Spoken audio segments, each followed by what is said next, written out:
इस दुनिया में दो तरह के लोग हैं, एक वाई टाइप के और दूसरे हाउ टाइप के। एप्पल कंपनी के founders Steve Jobs why type के पर्सन थे, जबकि स्टीव वॉजनिएक हाउ टाइप के व्यक्ति हैं। Microsoft founders Paul Allen how type के पर्सन हैं, जबकि बिल गेट्स वाई टाइप के पर्सन हैं। अब आप ये सोच रहे होंगे कि ये हाउ टाइप और वाई टाइप क्या चीज़ है, तो मैं आपको बताता हूं। वाई टाइप यानी ऐसे लोग जो विजनरी होते हैं, जो लगातार इमेजिनेशंस करते रहते हैं।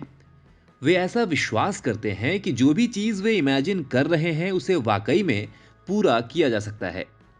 ऐसे लोगों को किसी काम को करने के लिए वाई की क्लैरिटी होती है। वहीं हाउ टाइप के लोग ज़्यादा प्रैक्टिकल और रियलिस्ट होते हैं। वे किसी काम को करने के स्ट्रक्चर और प्रोसेस को बनाने में ज़्यादा इंटरेस्टेड हैं। उन्हें यह पता होता है कि किसी काम को कैसे करना है और कैसे गोल्स को अचीव करना है, यानी उन्हें हाउ का पता होता है। दोनों एक दूसरे से बेहतर या इंफीरियर नहीं होते, बस वे दो अलग तरह के लोग होते हैं जो अलग नजरिए से दुनिया को देखते हैं। दोनों एक दूसरे के पूरक होते हैं।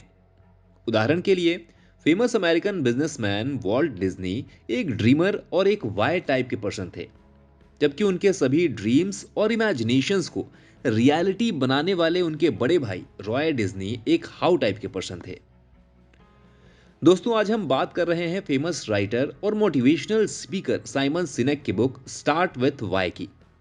इसमें राइटर बताते हैं कि हमें किसी भी काम को शुरू करने के लिए सबसे पहले वाई की क्लैरिटी होनी चाहिए।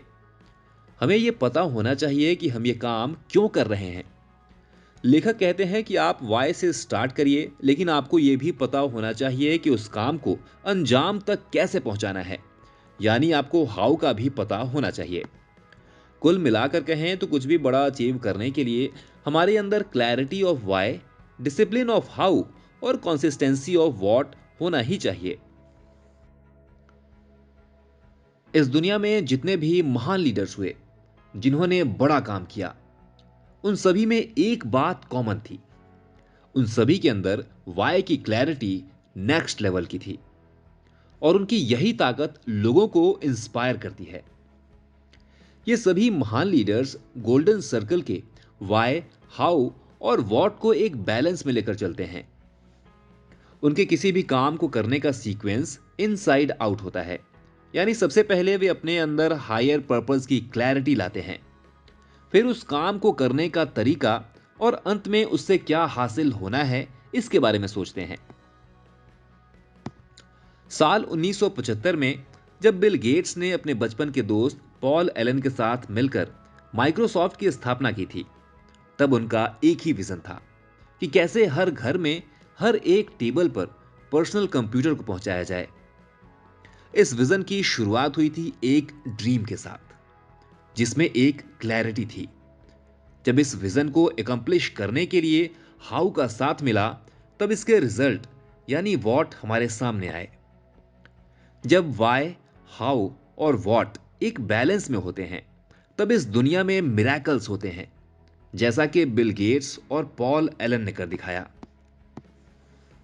1984 वोंट बी लाइक 1984, यह टैग लाइन था एप्पल कंपनी के पहले मैकिंटॉश कंप्यूटर के ऐड का। 22 जनवरी 1984 को लॉन्च हुआ यह ऐड अपने आप में इतना क्लियर था कि इसकी चर्चा बिजनेस वर्ल्ड में आज तक होती है। आखिर ऐसा क्या था इस ऐड में? इस ऐड में एप्पल के फाउंडर्स स्टीव जॉब्स और स्टीव वोजनियाक के भविष्य की सोच छिपी थी। स्टेटस को बदलते हुए आम लोगों तक कंप्यूटर की पहुंच को आसान करने का संदेश इस ऐड के माध्यम से लोगों तक पहुंचाया गया। इस ऐड में कंप्यूटर रिवॉल्यूशन का एक स्ट्रॉन्ग मैसेज था। माइक्रोसॉफ्ट और एप्पल के रिवॉल्यूशन ने कंप्यूटर को पूरी दुनिया में घर घर पहुंचाया। ह्यूमन बिहेवियर को इन्फ्लुएंस करने के दो तरीके हैं, एक इंस्पायर करके और दूसरा मैनिपुलेट करके। मैनिपुलेशन एक शॉर्ट टर्म टैक्टिक है, जबकि इंस्पिरेशन लॉन्ग टर्म इन्फ्लुएंस है। मैनिपुलेशन एक बिजनेस ट्रांजैक्शन की तरह है, जिसका असर कभी भी खत्म हो सकता है, जबकि इंस्पिरेशन लोगों के अंदर लॉयल्टी पैदा करता है। और लोगों के अंदर लॉयल्टी तब पैदा होती है जब लोगों को ये विश्वास हो जाता है कि आप किसी जेन्युइन या रियल कॉज के लिए काम कर रहे हैं। सभी महान लीडर सिर्फ इसलिए लोगों को इंस्पायर कर पाते हैं कि उनके अंदर वाई की क्लैरिटी के साथ साथ अपने इस क्लियर विजन को लोगों तक सही तरीके से कम्युनिकेट कर पाने की एक क्षमता होती है। यहां हम सिर्फ पॉलिटिकल या सोशल लीडर्स की बात नहीं कर रहे, हम बात कर रहे हैं हर फील्ड में बड़ा गोल अचीव करने वाले लोगों की। हम वैसे लीडर्स और ऑर्गेनाइजेशंस की तरफ खींचे चले जाते हैं जिनके अंदर अपने बिलीव को कम्युनिकेट कर पाने की ताकत होती है।